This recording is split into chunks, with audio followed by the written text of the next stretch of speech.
Now, Christian Horner has seen his team drop from first to third in the Constructors' Championship, and it looks like the leadership from the Brit is now taking a massive backlash from the entire Formula One world. After keeping Perez, who hasn't scored a podium finish since the first 5 races of the season, Horner has found himself changing the attitude as to why they might drop the Mexican driver right after the finish of his home Grand Prix. And with Yoss's latest comments about Max having to drive very aggressively due to the underperformance of the RB20, are we going to see a change in direction inside Red Bull? And if so, is Horner to blame for the downfall of the team? It goes without saying that Red Bull have entered a period in which they might not recover in quite a while, and that period saw people like Newey, Wheatley and Connaughton leave the team after being part of it for decades. While Horner was adamant that this is a natural part of veterans outgrowing their environment, the car has started to underperform massively. And now it's been 10 tracks in a row in which we haven't heard the Dutch anthem, with Verstappen briefly snapping the streak as he won the sprint race in Austin. Be that as it may, the team is now third in the Constructors' Championship, without any significant chances that they'll be second, or let alone first, now that both Ferrari and McLaren have emerged as strong candidates from their Austin upgrades, and many are finding the blame in Horner. There is one narrative that many are not understanding, and that's why Horner is keeping Perez in the second seat, which is now more than evident when it comes to the Constructors' Championship. The Mexican driver has scored very few points in the last couple of races, and finishing last in his home race just ahead of the drivers that didn't finish the race, although with tons of damage to his car and loss of downforce from his direct duel with Lawson, is not a good look for the second driver in Red Bull. Nevertheless, his season wasn't even great before this moment, and when talking about Perez, Horner was always supportive, stating that Red Bull has his back and will continue to build the car towards his preferences. But after the disappointment in Mexico, and after Red Bull have officially lost the second place to Ferrari in the Constructors' Championship, the narrative from Horner has changed vastly. When talking about Perez, it looks like even the Brit is now not so sure about keeping him at bay, further stating, "I mean, Checo again has had a horrible weekend and nothing's gone right for him this weekend. He knows F1 is a results-based business, and inevitably when you're not delivering, then the spotlight is firmly on you. As I say, F1 is a results-based business, and when anyone is underperforming, of course, there's always going to become scrutiny on that. And as a team, we need to have both cars scoring points, and that's the nature of Formula One."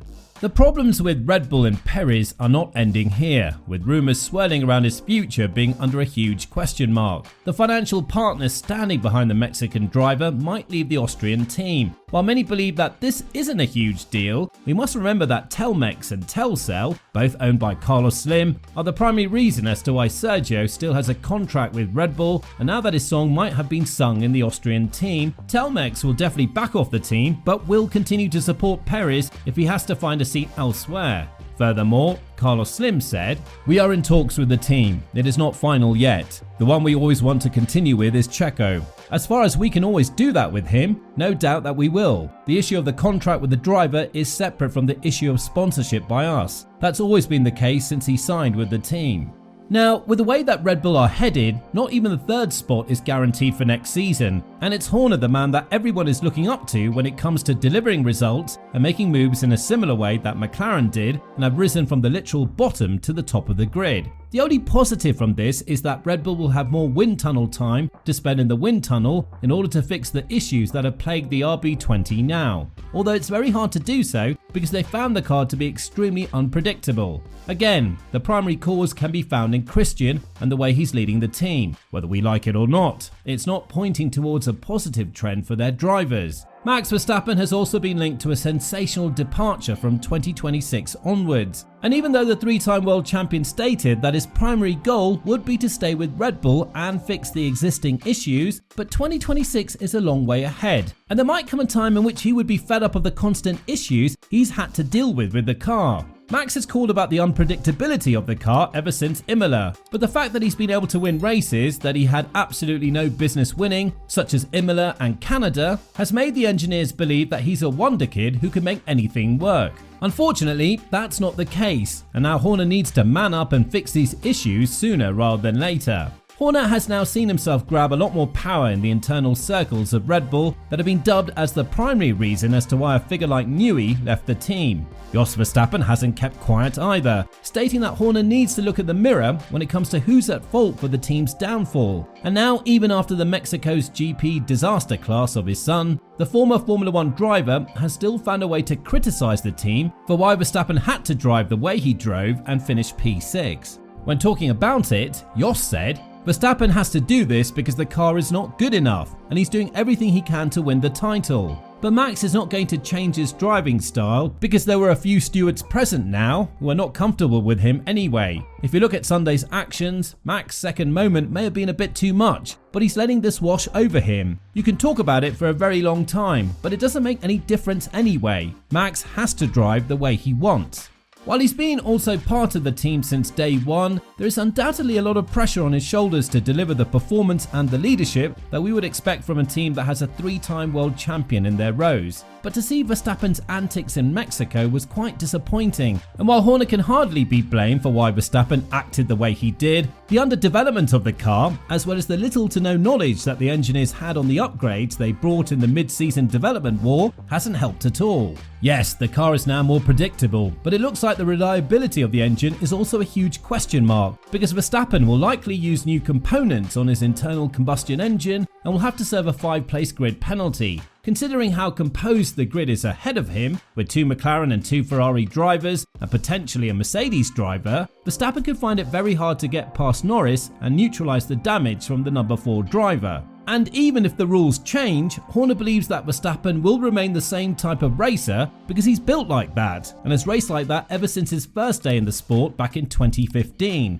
Elaborating further on this matter, Horner said, "Max will always drive aggressively to what he perceives as the regulations, and when you step over that mark, then of course you'll get a penalty. I just fear that we're perhaps overcomplicating, and all I would do is encourage that there is a constructive discussion between the drivers and the driver's steward to say, okay, we're going to have another 4 hotly contested races, what is and what isn't allowed."